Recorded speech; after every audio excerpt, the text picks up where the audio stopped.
All right, this week in Whatcom County, Tell us what's going on. we've got some special What's events. happening? We have some really cool I want to events, know. and I'm going to tell Dave. All right.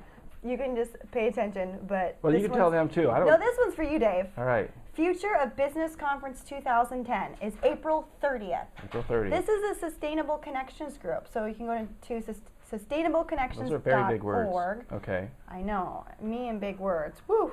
Yeah. And it's supposed to be, here's what it says. It says, join us for the largest business conference in Northwest Washington.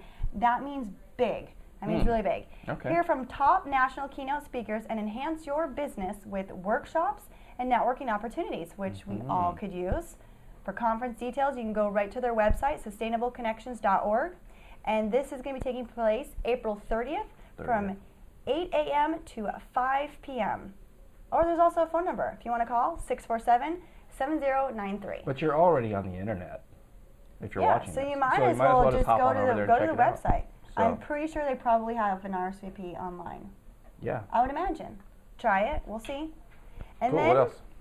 this is a special event for you, Dave. Nice. The Whatcom Women in Business. I love it already. I know. I actually happen to be the president of this group, and it is an amazing group of women. It's typically CEOs, top management, women in business in Whatcom County, and they get together. And actually, this next one is April 27th, which is my birthday. Happy birthday. I know. I was just trying to get that one. Wow. I know, and I'm going to be 29. I was going to guess 4. Yeah, I'm going to be 4. Not 4, 24. Oh, I'm going to be yeah, I am. I'm going to be 24.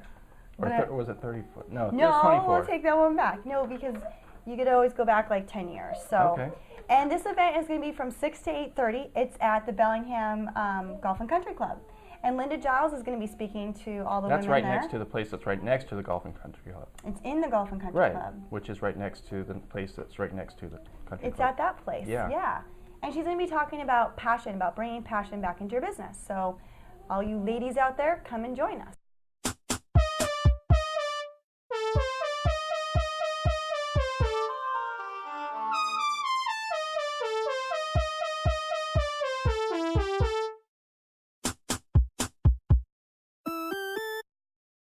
Dave, who are you going to be mingling with this week? I am so excited. Yeah?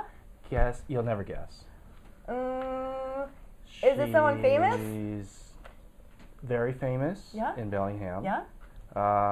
She grew up here, actually. Okay. And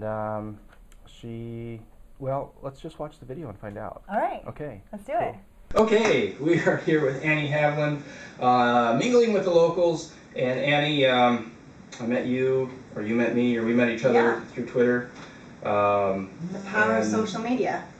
See, right there, that's probably me calling you right now. There we go. Actually, because you're into everything and you're making trouble and you're a troublemaker. So that tells me that, I don't know if that's true, but It's all rumors. but the rumors are true, right? It could be. Okay.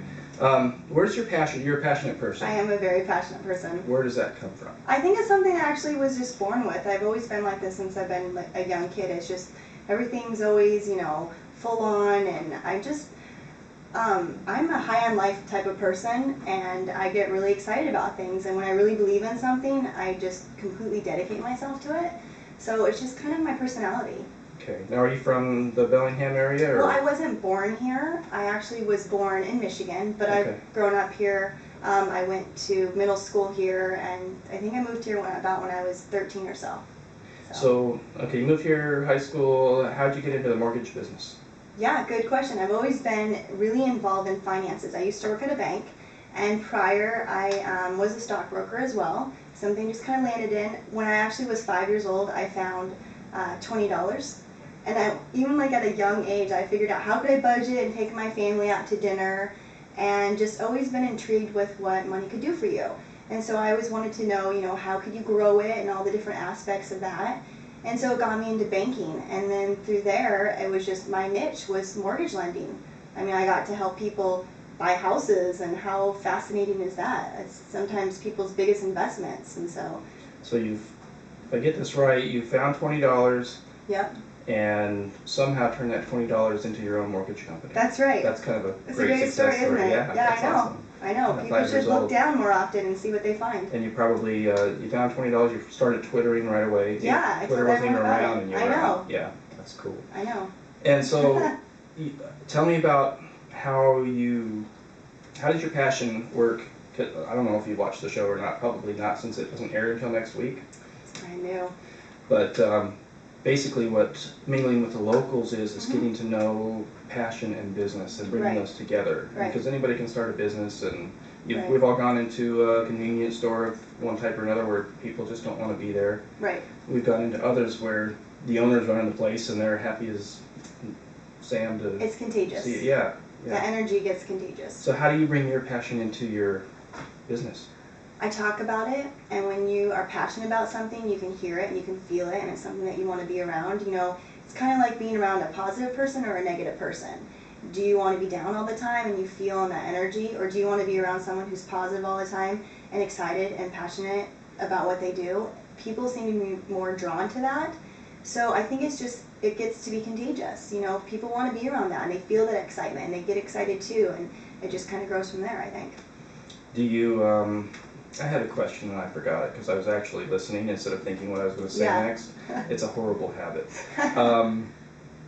So tell me about some of the other projects that you're involved in, and do you tie that into your business? Yeah, I do. Or do people think you're, that was the question. I Yeah. found it thinking that. There we go. Do people accuse you of being a workaholic? All the time. Yeah, All the time. but to you it's just, It's normal. People will always say, Annie, what's your hobby? You know, I like, you know, fishing, or I like gardening or whatever. And to me it's like, oh, well, I like working, or I like playing on our website, or I like crunching numbers. And like, oh, seriously, you work all the time. Like, but it's what I love. Like, Right. It's my hobby. Like, I like doing that kind of stuff. So to me, it's not being a workaholic. It's doing something that I really actually enjoy doing. So, but I get accused of that like all the time, probably at least weekly. right, cool. Yeah. That's a lot of fun. What do we have, what do we have? 45 seconds left. What do you Yeah. want to share with the viewers here? Well, networking is really important. You know, you asked about other things involved in the community, and I'm Yes. the president for the Whatcom Women in Business, and I'm also part of the advisory council for the Whatcom Young Professionals. And being passionate about those things too has also helped out in my business, because obviously I'm a woman business owner, and I'm a young professional. And so finding networking things within your community that you can be a part of to collaborate in with your business plan that you're passionate about, I think is kind of a win-win situation. And I think that, I think people want to understand that, Yeah, and yet they go out there, it's the networking thing. yeah, And it's kind of a, this is who I am, like you were talking about, since you were 5. You're probably networking when you were Uh-huh. 5. Rather than just going there, if I just go and show up to things and put on my fake smile, hi, how are you? Will you quit talking so I can tell you what I do? Yeah. It's got to be more than that, yeah. It's a different approach. It's not the, people will call that sometimes the used car salesman approach, and it's different. It's not a matter of, do you need a mortgage? This is my business card. You know, I like to go to get to know people and know about them, and you will just through that learn what they do, and you'll relate that experience together. And if you're thinking about that field, you'll think of that person. But it's kind of more building on the relationships and expanding in your community. So Just having fun. having fun, which is what I'm really good at. It was so much fun, we went over by a minute, but we'll try to get all this in anyway. That works. How do we get a hold of you? Yeah, you can actually find me on Twitter. I'm at Annie Havland, or our business is on there too, and it's Neighborhood MTG. We are on Facebook. We have a fan page, a Neighborhood Mortgage fan page, or Okay. Facebook.com/Annie Havland, and Annie is actually with a Y. So a lot of people get confused with that. Or my blog, AnnieHavland.com. It's all over the place. Yeah. Just Google my name and you'll find me. Okay, Yeah. Annie Havland. Okay, That's her. awesome. Yeah. Thank you so Yeah. much. Thanks for having me. I told you it was awesome. See, I bet you didn't know it was going to be me. I knew. Dave, do you know that was like one of the very first times we ever met each other? I think that was the first time. And then, look what happened. I know. But you know what? Great For opportunity, this sir. show, you were the first person, I think. There was 2 people that responded when I said, hey, who do you want me to interview in Bellingham? Yeah. And you responded, one other person responded, and that started the whole Yeah. show. That's great. So See? thank you. And now we're Yeah. here. Woo! So, But it's time to say goodbye now. it is. It's time to say goodbye. So thanks for watching. We'll see you next time. Bye.